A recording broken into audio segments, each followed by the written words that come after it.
Hello, South Buyers. It's time for another chat centered around South by Southwest 2022. The big topic of conversation at this year's festival was blockchain and its impact on entertainment. And blockchain philanthropy is at the root of the Decentralized Pictures Foundation, or DCP, whose stated mission is to break down barriers and fueling the next generation of independent filmmakers with a community of filmmakers and film fans who participate and curate in the selection process. My guests are DCP co-founders Leo Matchett, Michael Musante, and Roman Coppola. Coppola, of course, comes from a family of filmmakers, including his dad, Francis. He's worked with Wes Anderson on several films, including the Darjeeling Limited, Moonrise Kingdom, and Life Aquatic. And his work as a director, writer, and producer won him a Golden Globe for the Amazon Prime series, Mozart in the Jungle. Considering Roman has worked with Bill Murray on numerous occasions, I had to work in a question about the GOAT, but not before finding out more on how DCP plans on utilizing blockchain in finding future filmmakers. Guys, thank you so much for the time today. Leo, how you doing? I'm good. Thank you for having us. It's my pleasure. Mike, thank you so much. How are you enjoying Austin so far? Great so far. Good food and having a nice time. Excellent. And Roman, everything good with you right now? Things are good. It's a little colder than I expected, but it's very pleasant. So happy to be here. Excellent. So, Leo, we're going to start with you on this one. What exactly is DCP? DCP is a nonprofit foundation to support the arts. We are creating a virtual studio, the first department of which is the application we're releasing very shortly, in order to help finance and support up-and-coming filmmakers and artists. This is a pretty incredible humanitarian effort that you guys are partaking in. Oftentimes with humanitarian causes, at the root of that, it involves a personal experience. So Roman, for you, with the genesis of this project, was there any one person or one scenario in your life that really wanted to make you help others? I can't think of an example, but every time I attend a festival or an event like this, usually as I'm walking out of whatever presentation, someone will tap me on the shoulder and say, "Hey, I got a script. Can I share it with you? Is there an agent be interested?" And there's a hunger and a desire for young people to get their foot in the door, and it's just something that's very self-evident. And so this project is to be that crack in the door, to let people in. They can put forth their work and have a really fair chance to have it reviewed and considered and to rise up. So that's really the goal, is to create opportunities for new voices. And Mike, for you, what made you want to take part in this DCP?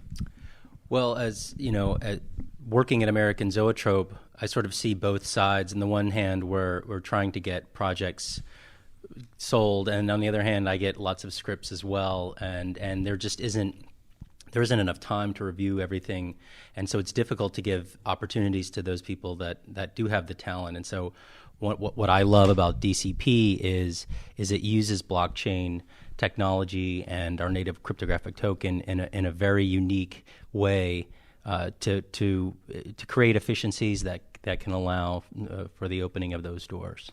And Leo, you are the blockchain savant amongst the founders, at least that's what I'm assuming based on the biographies on the website. This is something that I'm still very much novice in, but the South by Southwest conversation that you guys are having is blockchain philanthropy, discovering emerging filmmakers. What does blockchain have to do with this process? So we're solving a problem Mike described that we like to refer to as the drinking from a fire hose problem, where most shops in town, production companies, etc., do not take unsolicited materials.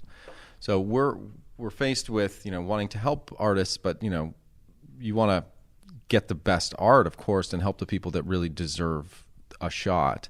And so the way we're approaching that is by using blockchain to incentivize our community to give feedback on all of the submissions, and through that process, hopefully the best artists and content rise to the top. And so, to be more specific, when someone submits a project for consideration, they pay a fee. It gets locked into a smart contract, and anyone in the platform who gives their opinion on that submission will dynamically be paid a reward for their opinion. And so, in a peer-to-peer fashion, submitters are paying reviewers to tell them what they think of their projects. Like, think of it like Kickstarter, except rather than asking the community for money, you're asking the community if they will accept a payment from you to tell you if they like your project or not. And so blockchain makes that process efficient and transparent. And that's very important because we want people to know that it's been a fair process in coming to the decisions of which filmmakers we can support, because we can't support everyone. We can't finance every single film. And we needed a methodology to make those decisions. Roman, it does feel like we're at a place as a society where it's becoming so much more important to be able to connect as individuals and try and cut out that middleman when we can. What are some other reasons why you're so enthusiastic about what the DCP is capable of?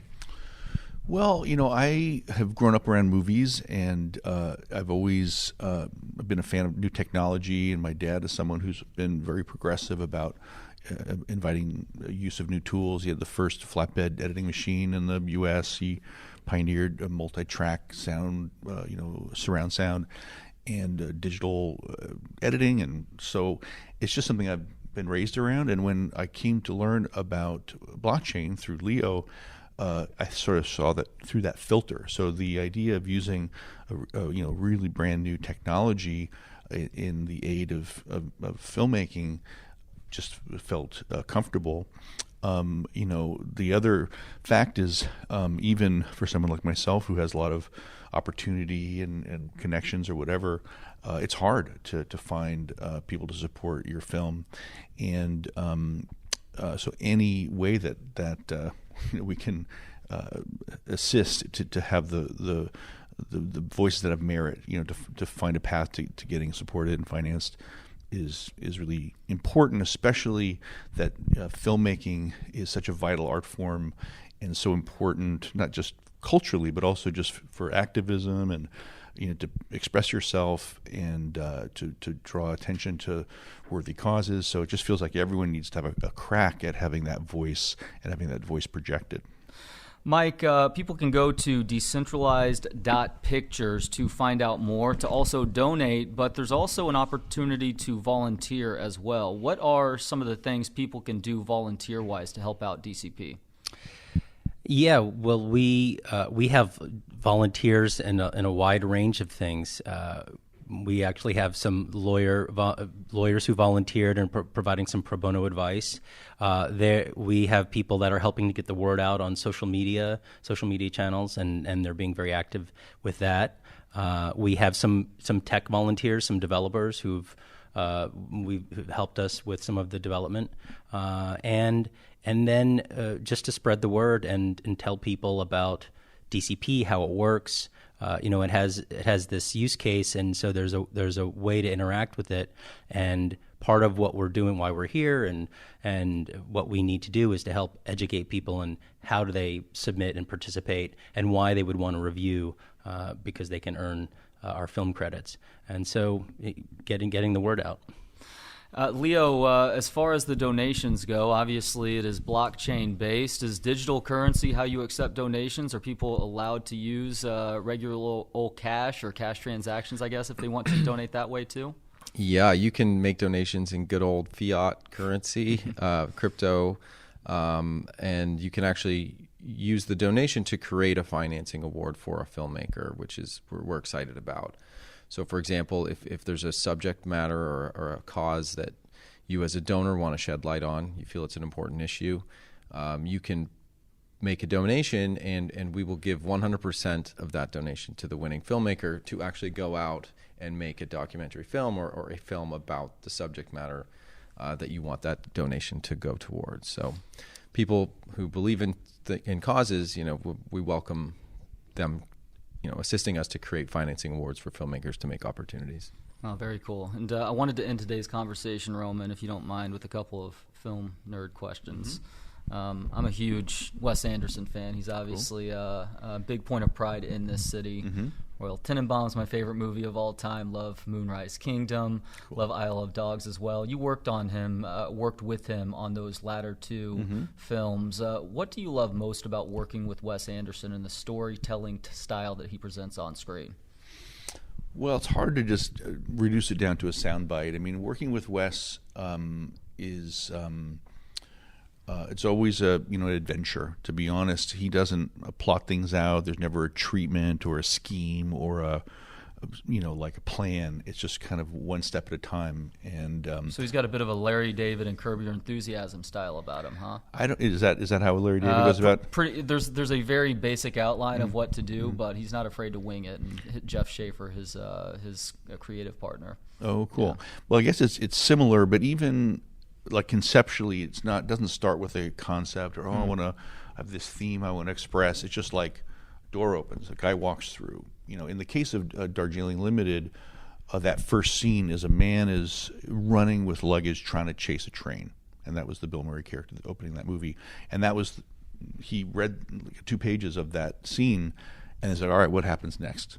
And so it's a fun way to approach storytelling or movies that we're just kind of constantly discovering. It's chronological, and it's and we never really talk about like big ideas. We just talk about like what do they say, what happens next, and it's a fun way to operate.